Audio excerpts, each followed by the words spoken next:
The 20th alert of the hour buzzed across the datapad like an insect trapped against glass. Maia Rowland did not reach for it. She sat with her hands flat on the desk and watched the blue-white light of the Fataris star cut a sharp line across the polished surface. The angle was wrong. Everything about this station felt wrong today. Aldric Venn stood at the window with his back to the room. His reflection stared back at her instead of the star. He was watching her face in the glass. "They are probing," he said. His voice was a low rumble that did not rise above conversation level. It did not need to. "Your meeting confirms it." "My meeting has not happened yet," Maia said. Freya Castellan sat in the corner with a piece of wire twisted between her fingers. She had folded it into a helix, then a cube, then something that looked like a rib cage. Her hands never stopped moving. "The transmission came through at 0714, Freya said without looking up. Voice Tivor flagged it Priority Alpha. The paradox do not call Priority Alpha for scheduling conflicts. Maia picked up the datapad. The message was short. Emergency meeting request. Present subject, anchor stability. Present location, neutral observation deck, section 12. Present time, as soon as possible.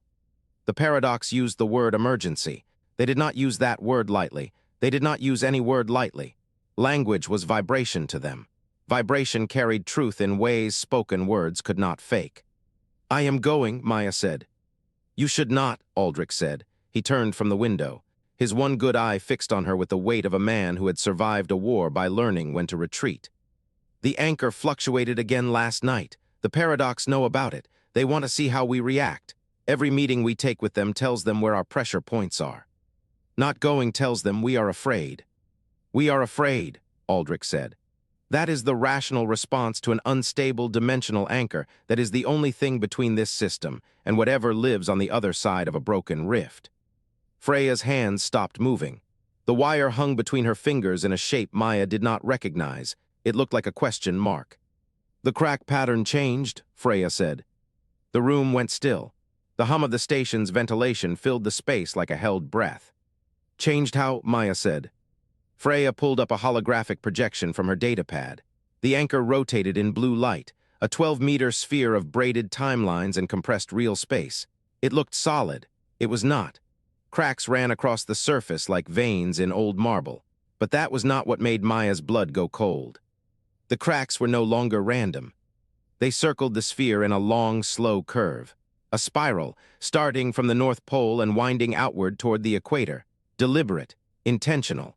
The kind of pattern that formed under pressure from a single consistent direction. "The spiral means something is pushing from the other side," Freya said. "Not pushing outward, pushing inward, like it is trying to find the center of the pattern, to trace it back to its source." Aldric's reflection was still in the glass. He was not looking at the projection. He was looking at Maia. "How long?" Maia said. "Until the spiral reaches the center, 6 weeks, maybe 5. "And if it reaches the center..." Freya's hands started moving again. She twisted the wire into a knot, then another. "The anchor fails. The rift opens permanently. Whatever is on the other side gets a door that does not close." Maia stood up. Her chair scraped against the deck plating. The sound was loud in the quiet room. "I am going to the meeting," she said. Aldric did not argue this time. He just watched her leave. The neutral observation deck was on the station's outer ring. A long, curved room with a polarized viewport that showed the Fataris star hanging in black space like a wound that refused to heal. The deck was empty except for a single figure standing near the glass. Voice Tivor did not look like anything. That was the first thing humans noticed about the paradox liaison. He had no face. His body was a column of shifting air pressure held together by a containment field that shimmered at the edges. He communicated through vibration, through touch, through language painted across the skin. He extended a limb toward Maia as she entered. She placed her forearm against it. The sensation hit her like being dragged backward through sand. A rough, pulling feeling that started at her wrist and moved up toward her elbow. It was not pain. It was pressure in a direction her body did not recognize. "The paradox will assist with the anchor." The vibration formed the words inside her bones. She did not hear them. She felt them. Each syllable was a drag across her skin that left a shape behind. In exchange, the paradox require access to human narrative warfare technology. The core, your weapon of story. Maia pulled her arm back. The sensation cut off. The containment field rippled where she had touched it. "The core is not for trade," she said. Tivor did not move. His containment field held steady. The air around him was still. "Why protect a weapon you refuse to use?" It was not a question. Tivor did not ask questions. He vibrated statements and waited for the gaps to be filled. "Stories are not weapons," Maia said. "They are agreements between people. You cannot trade an agreement." The containment field flickered. Once, a pause before the response. "You have misunderstood my species, if you think the paradox negotiate." The vibration came from behind her this time. Tivor had shifted position without sound. No footsteps, no displaced air. He was simply somewhere else. "The paradox collect. What we cannot collect, we delete." He left, the containment field dissolved into the ventilation current, and he was gone. The observation deck was empty. Maia stood alone in the blue-white light and looked down at her forearm. The sensation had faded, but the shape of it remained. She could feel Tivor's language pressed into her skin like a scar that would not heal. She had just confirmed something the paradox suspected. Humans valued their stories more than their survival. She saw it as strength. She also saw it as a vulnerability the paradox would now exploit. She walked back to her office. The corridor was empty. The station hummed around her like nothing had changed. But the air felt heavier, sharper, like the anchor hum had followed her off the observation deck. Her office door opened at her approach. The lights were on. She had not left them on. On her desk sat a collar, a rotational prism made of crystallized time, the paradox memory extractor. It was warm. Someone had used it recently. There was no note, no record of who entered her quarters. The door logs showed no one had entered at all. The gantry hummed under Freya Castellan's boots. 20 meters below, the anchor pulsed with a light that left violet afterimages across her vision every time she blinked. She pressed the sensor array tighter against her chest and watched the numbers scroll across the heads-up display built into her goggles. Nothing. No pattern, no rhythm. The spiral crack along the anchor's surface glowed, faded, glowed again, and the intervals between pulses refused to align with any known temporal signature. She had been standing on this gantry for 47 minutes. The data was useless. Issa called up from the floor. Her voice echoed off the chamber walls. "Temperature is stable, density field unchanged. The crack is still growing." Freya did not answer. She was watching the glow. It was not random. It could not be random. Random did not produce a perfect logarithmic spiral in a containment matrix that had held steady for 400 years. Keeper Yill drifted into view near the upper pole. The crystalline being floated inside a cradle of refracted light, her body catching the violet glow and scattering it into 1,000 smaller colors. Freya had learned to read Yill's moods by the way the light bent through her facets. Right now the refractions were sharp, jagged. Freya spoke without looking away from the sensor array.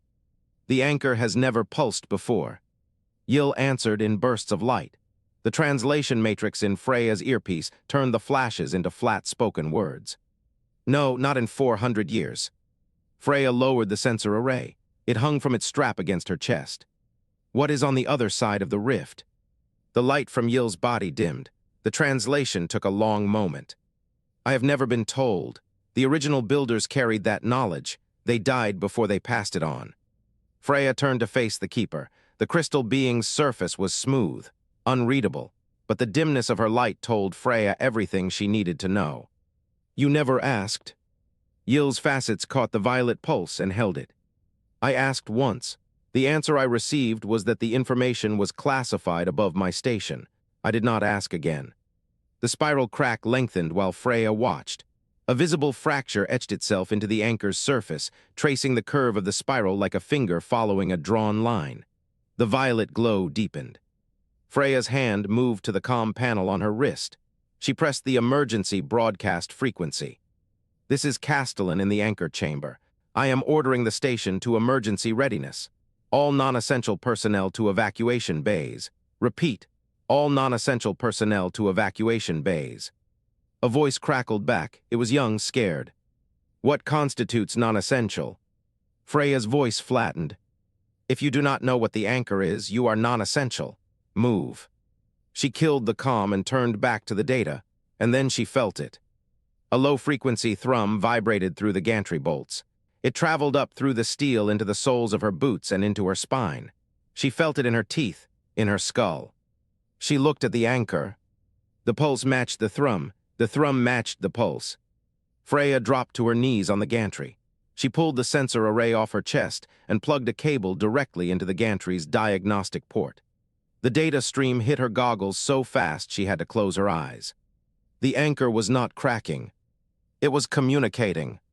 She ran the frequency analysis 3 times. The pulses formed a repeating sequence, a base 4 counting system with harmonic overtones that carried emotional context.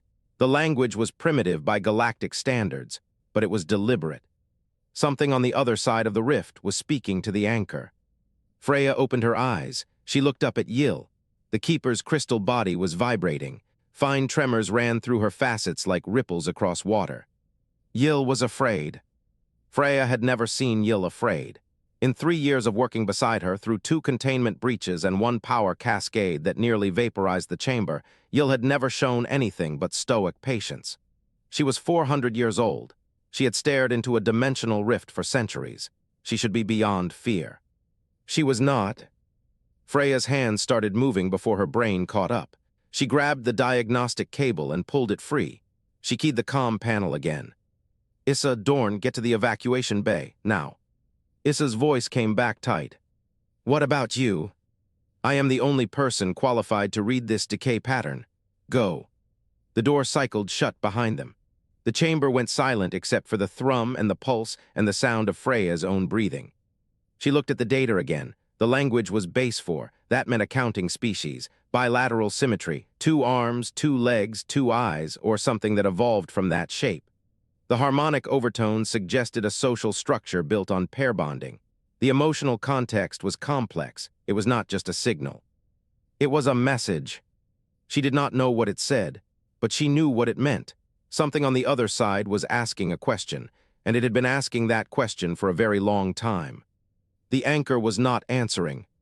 The thrum changed. It dropped in pitch, dropped until it was barely audible, a subsonic pressure that pressed against Freya's chest and made her heart stutter. The violet glow from the crack intensified until it cast shadows across the chamber floor. And then the anchor released a single sustained tone. It was not a pulse. It was not a pattern. It was a note held so long and so pure that Freya felt her eardrums ache from the pressure of it. Above her, Yill's crystal body went rigid.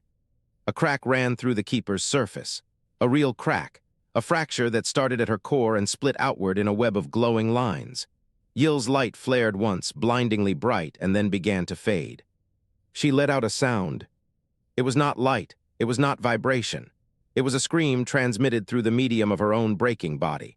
A high, thin shriek that cut through the thrum and the pulse and the sustained tone and drove itself into Freya's skull like a needle. And then Yill stopped moving. Her crystal body hung in the light cradle, fractured and dark. The glow from within her facets dimmed to nothing. The scream cut off. The anchor went silent. The chamber was quiet. Freya stood on the gantry with her hands frozen on the sensor array and her breath caught in her throat. The violet afterimage of the crack was burned into her vision.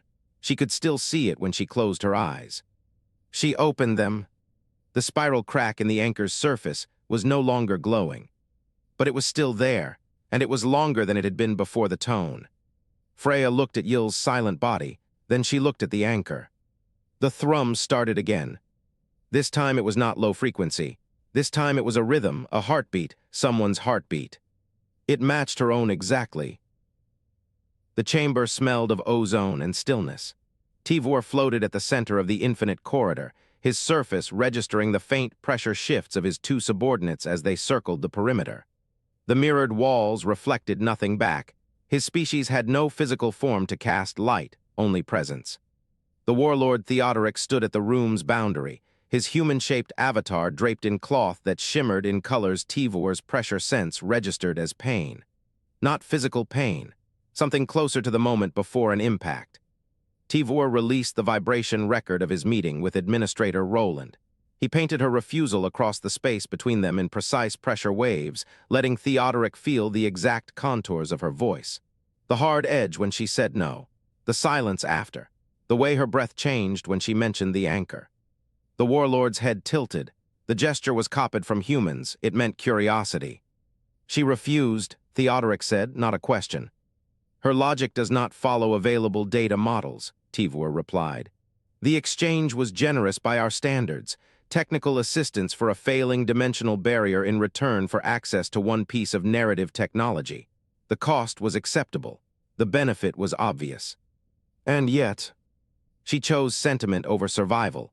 She used words like trust and sovereignty. She referenced events from human history that occurred before her own birth. She defended a principle she cannot touch or measure. Theodoric smiled. The expression arrived 1 second after the emotion should have triggered it. A lag. A tell. Tivor had never understood why the warlord maintained the Avatar's timing flaw. We have conquered 47 species, Theodoric said. Every one of them eventually traded something they loved for something they needed.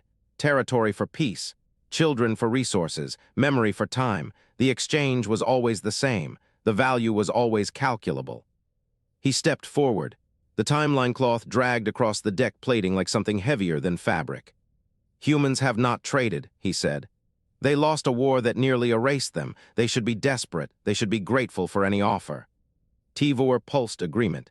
My analyses produce the same conclusion. They are operating outside standard survival parameters. Then they are interesting. Tivor's surface registered the shift in Theodoric's pressure field. The warlord was not angry. He was engaged. Do you intend to escalate? Tivor asked. Theodoric produced a collar from beneath his coat. The memory extractor. Its prism rotated slowly, making a sound like glass beads falling through water. The light inside it was warm and wrong. I intend to understand, Theodoric said. Understanding comes before deletion. He held the collar up. The prism caught the chamber's dim light and scattered it into patterns Tivor could taste on his surface. This was taken from the administrator's office, Theodoric said.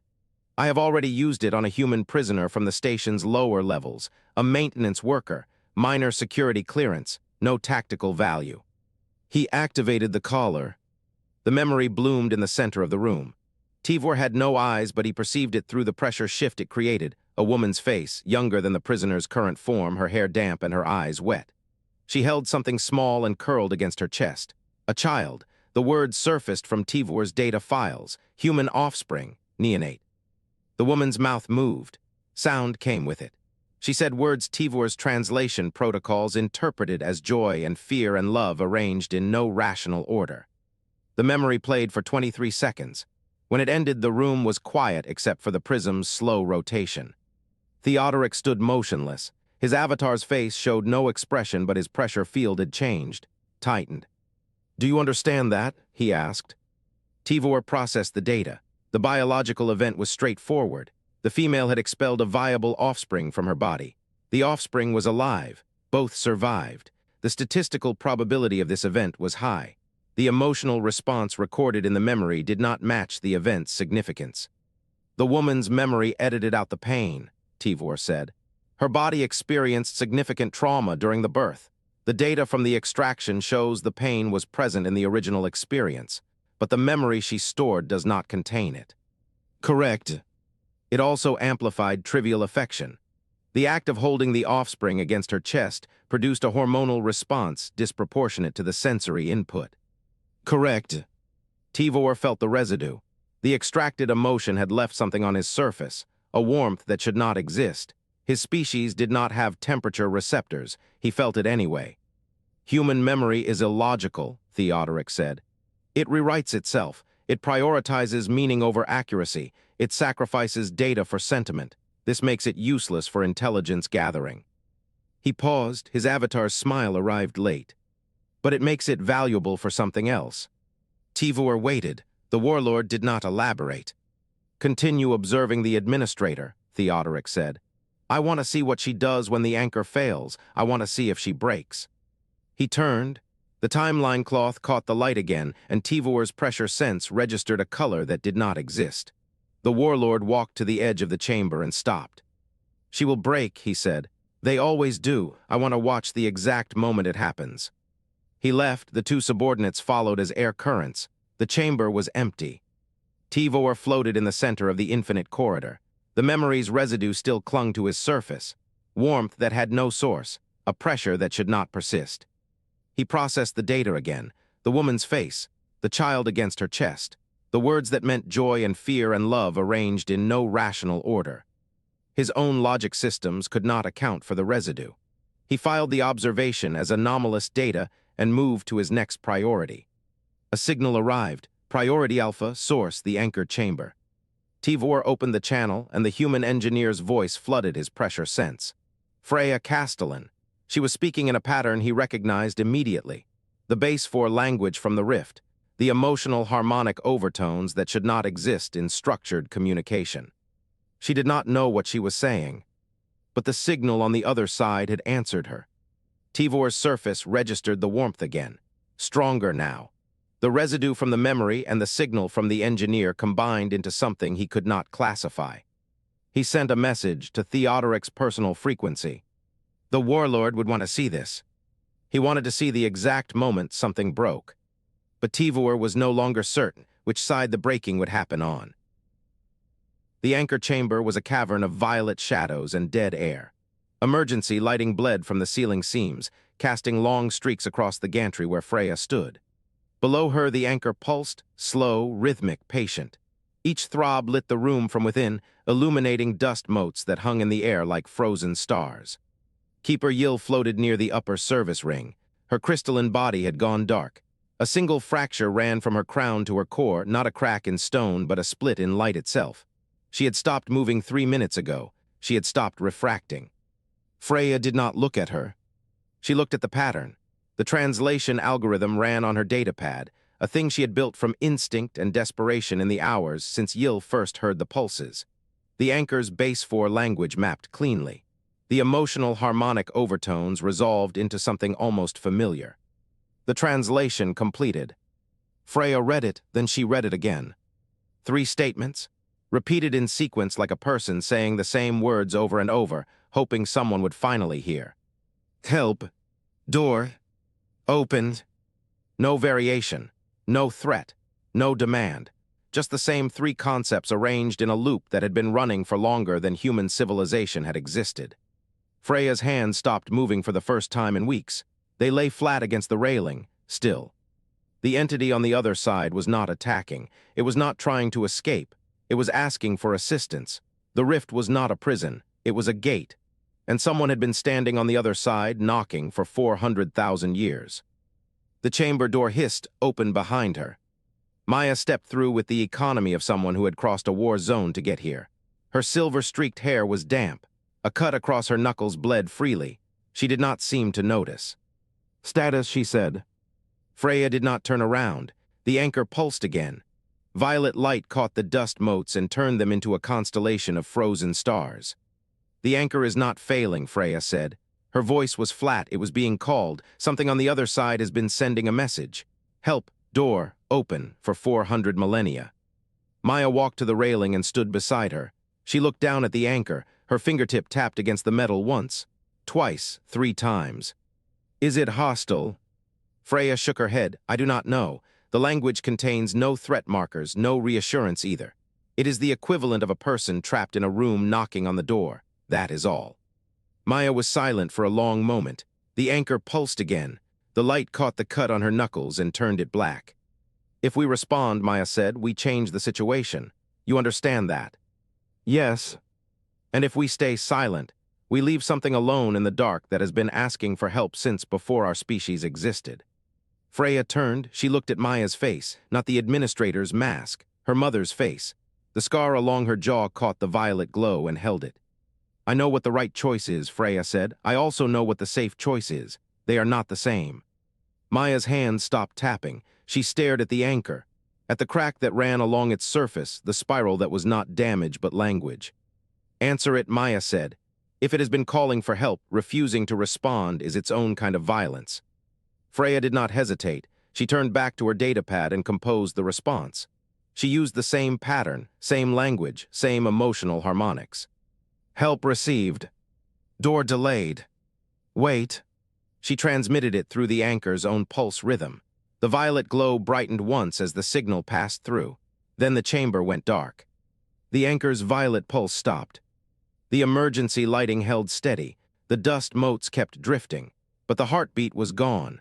The frequency that had vibrated in Freya's skull for the past 12 hours had simply stopped. Silence, not ambient quiet, the absence of something that had been there a moment ago. Freya held her breath. Maia stood motionless beside her. The anchor's glow returned. Dull red, the color of cooling metal, it pulsed once, twice, 3 times, slower than before. Then the crack formed. Not a spiral, a clean straight line from pole to pole. It split the anchor like a blade drawn across a wound. The edges parted and revealed what lay beneath. The rift inside was not a hole. It was a surface of perfect black. It reflected nothing. Not the emergency lights, not the gantry, not Freya's face as she leaned forward. The black drank every photon and gave nothing back. Freya understood what she had done. The entity had been patient when it was unanswered. Now it knew someone was listening. It had stopped asking. It was pushing. The air changed. The smell of ozone sharpened into something metallic. The anchor was bleeding trace elements from the dimension beyond. Each breath tasted like copper and thunder. Freya looked at Maia. Her mother's face was not approval or blame. It was recognition. She would have made the same choice. The black surface rippled. A hand emerged from the perfect dark. It was human-shaped. 5 fingers, a palm, a wrist that tapered into an arm. The skin was pale and it glowed with the faint violet of the anchor's former light. The hand grabbed the edge of the rift and pulled. The being that stepped through was wearing a human face they both recognized.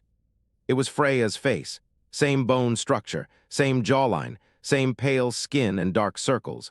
The double stepped onto the gantry and stood on 2 feet like a person learning to balance. The double opened its mouth.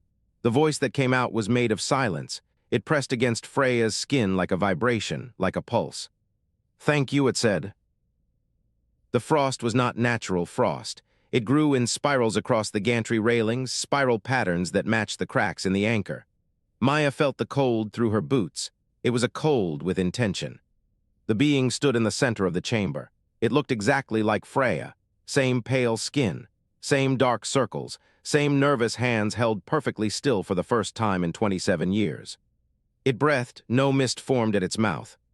Behind it the rift pulsed. Each pulse felt like a weight pressing against Maia's ribs. The sound was wrong. It was a heartbeat with chambers that did not line up. Freya had not moved since the thing opened its eyes. She stood frozen, her wire-twisting hands limp at her sides. Maia stepped forward and placed herself between Freya and the being. "Stay back," Maia said. The being smiled with Freya's face. The expression was not right, too wide, too slow. "I am an echo," it said. Its voice vibrated in Maia's chest, not her ears. It felt like a second heartbeat trying to sync with her own. "What I am was once human." The words sat in the frozen air. Maia did not lower her guard. "Your species transcended physical form," the echo said. "You were meant to follow. The rift was the bridge, old humanity to new humanity, a passage between what you were and what you could become." The frost spirals crept higher up the walls. They moved like they were searching. "The anchor was built by a 3rd species," the echo said. "They were afraid of the bridge. They sealed the rift and left this machine to decay. They knew it would fail eventually. They gambled that the species who came after would not understand what they found." Maia's fingertip tapped against her thigh, slow, calculating. "Where are they now, the sealers?" "Gone," the echo tilted its head. The motion was smooth in a way living joints were not. "They burned through their future fighting each other. Only the anchor remains." The rift pulsed harder. The light turned from violet to a deep bruised black at each contraction center. Maia forced her voice flat. "What do you want?" "The bridge open."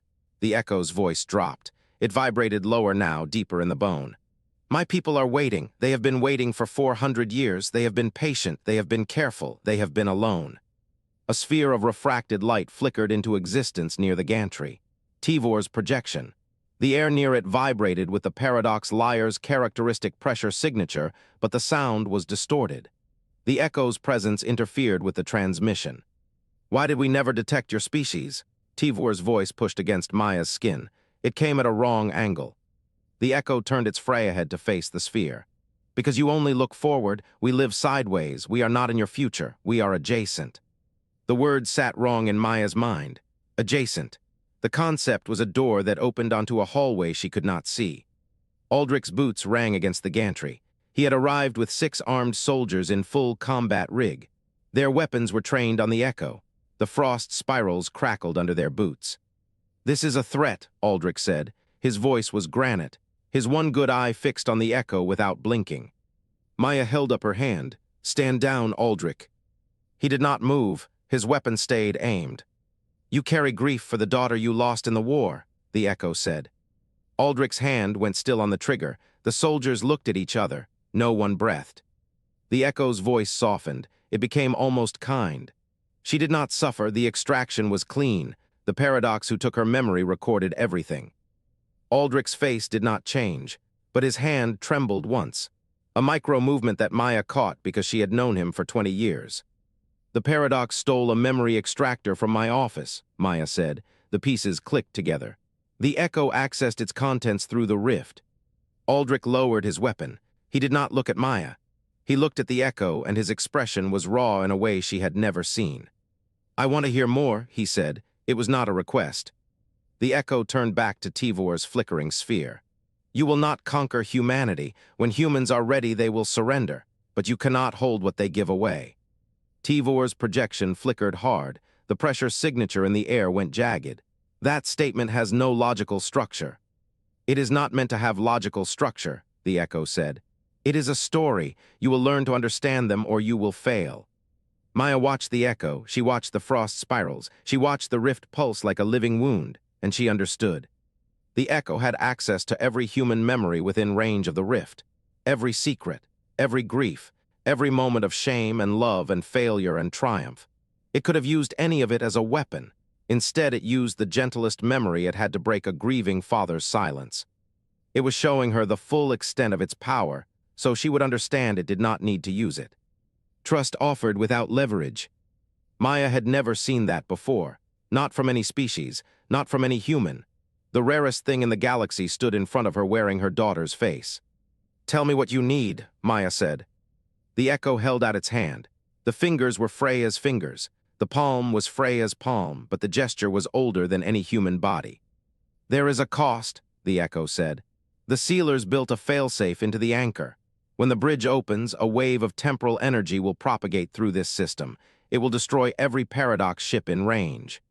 Tivor's projection flickered violently. The pressure signature spiked. "I can delay the wave for 24 hours, the Echo said, "but only if you agree to the cost." Maia's hand stopped tapping. "What cost?" The Echo opened its palm, and Maia saw. The war room smelled of old coffee and burned-out data relays.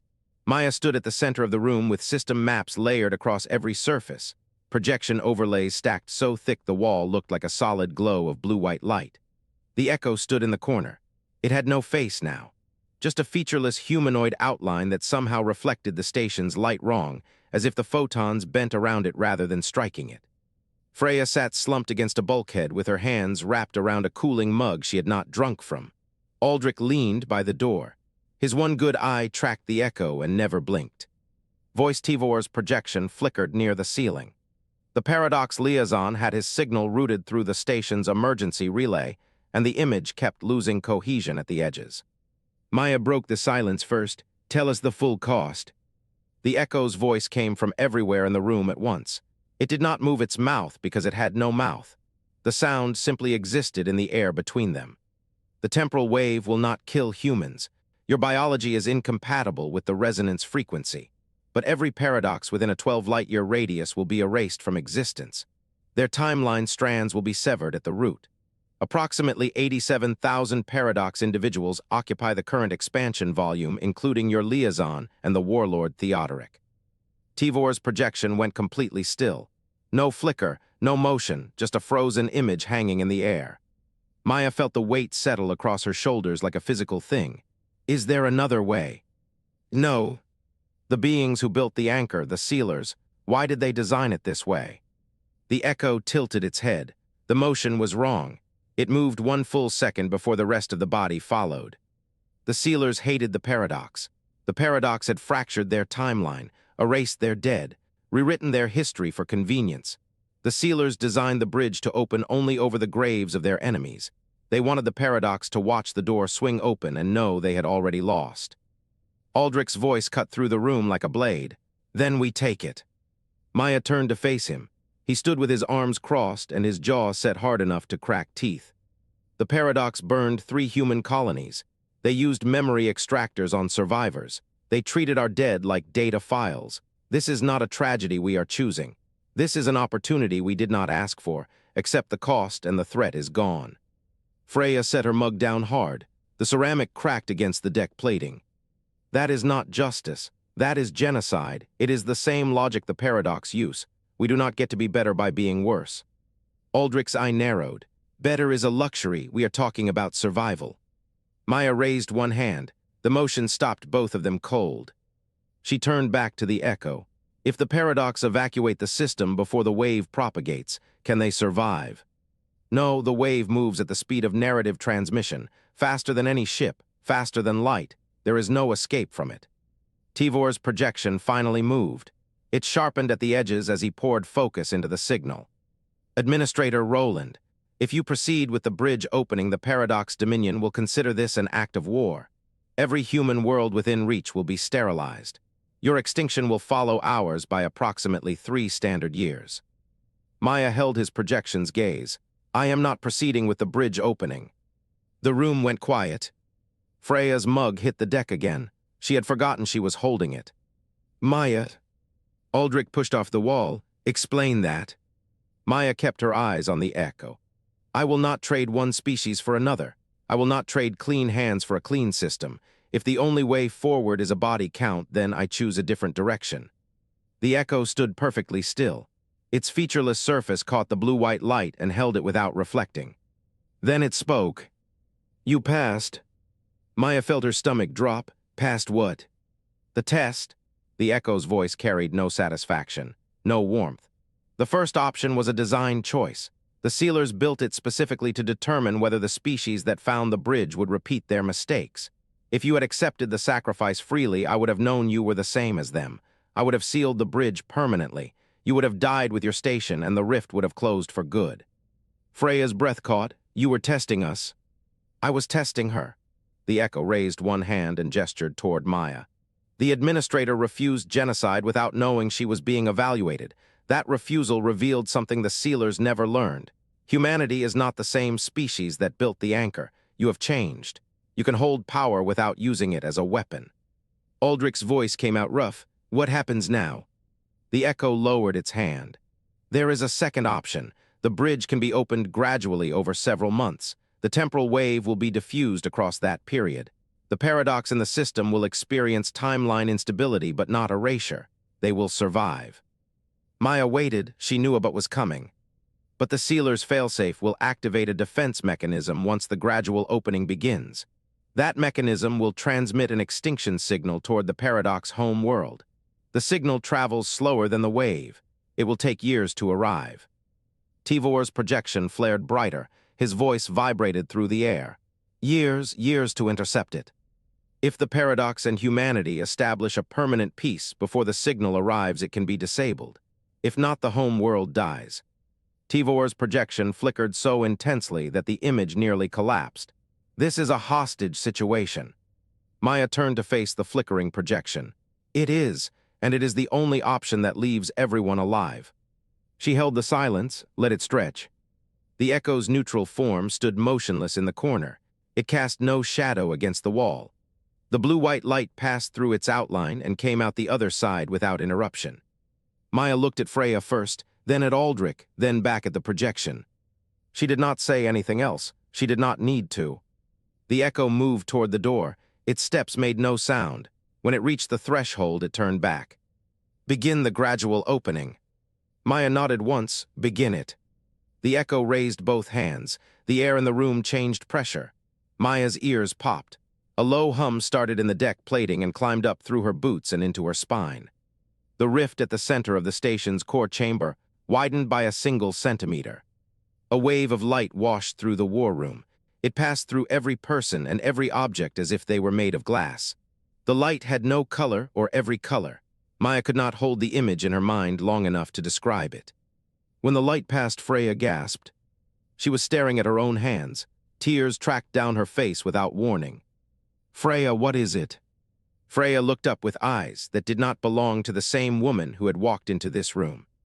"I have a memory I did not have before," her voice cracked.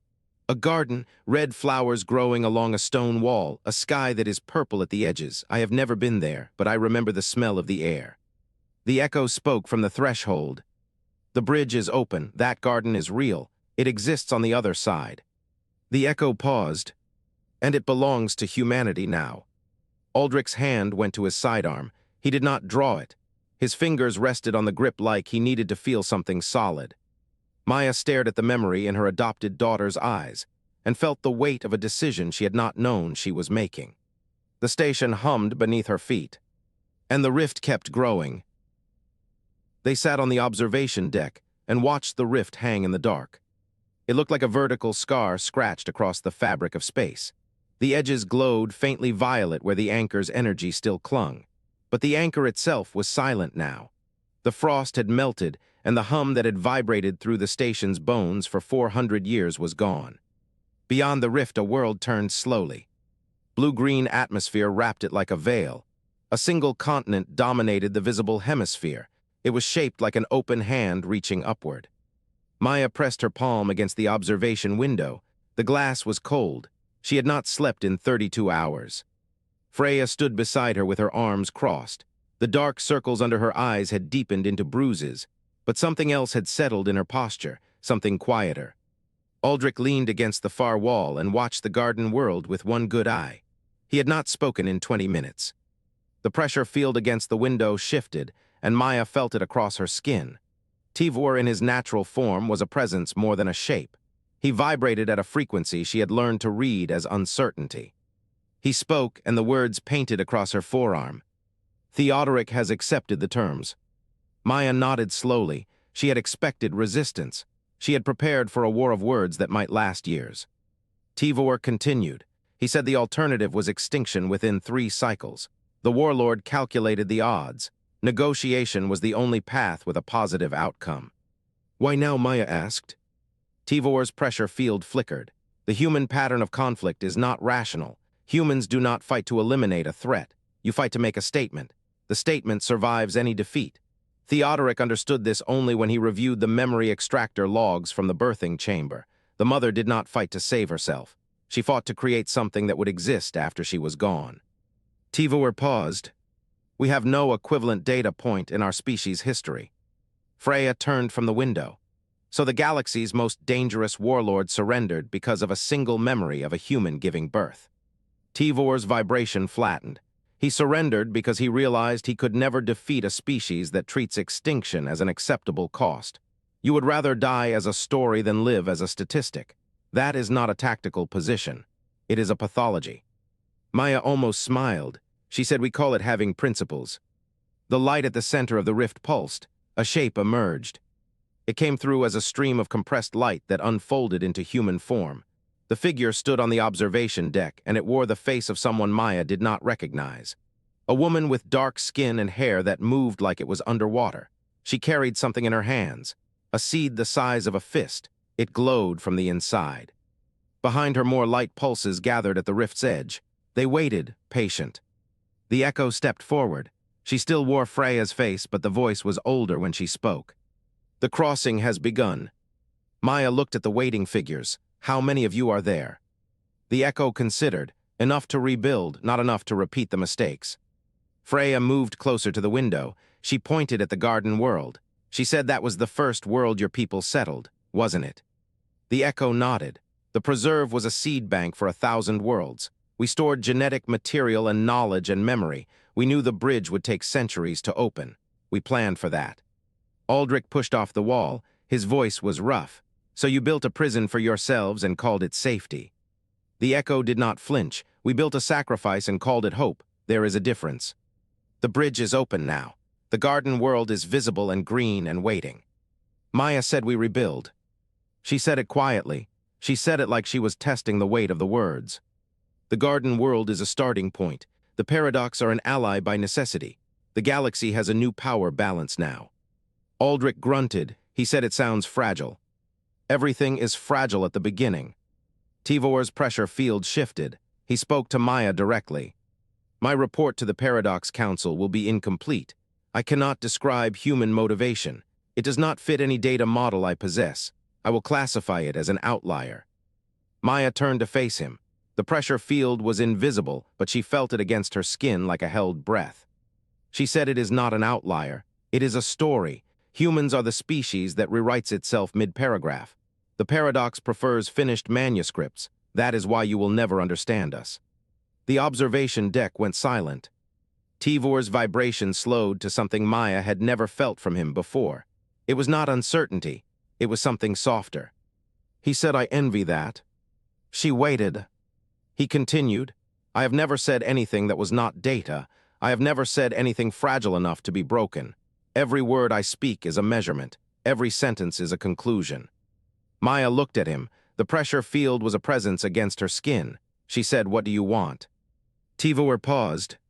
"I want to learn your language, not the vibration language, the story language." Maia smiled. It was the first genuine smile she had worn in months. It changed her face. It made her look young. She said, "Find Freya. Freya speaks story language better than anyone." Freya blinked. She looked between Maia and the pressure field. She said, "I don't know how to teach that." Maia said, "You already do. You just don't realize it." The rift pulsed again. Another figure emerged from the light. This one was different. It did not condense into human form. It stayed as a shape of compressed radiance that hung in the air above the observation deck floor. It pulsed with a rhythm Maia recognized from the anchor's old heartbeat. The echo stiffened. Maia said, "What is that?" The echo did not answer. Freya turned from the window. She pointed at the garden world visible through the rift. She said, "There is something moving on the surface." Aldric crossed to the window in 3 long strides. He pressed his good eye close to the glass. A shape was emerging from the blue-green atmosphere of the garden world. It was large. It was moving toward the bridge. The observation deck lights flickered. Freya said, "Echo, what is that?" The echo was silent for a long moment. Then it said they did not know anything was still living on the surface. The preserve was supposed to be empty. The shape got closer. It had wings.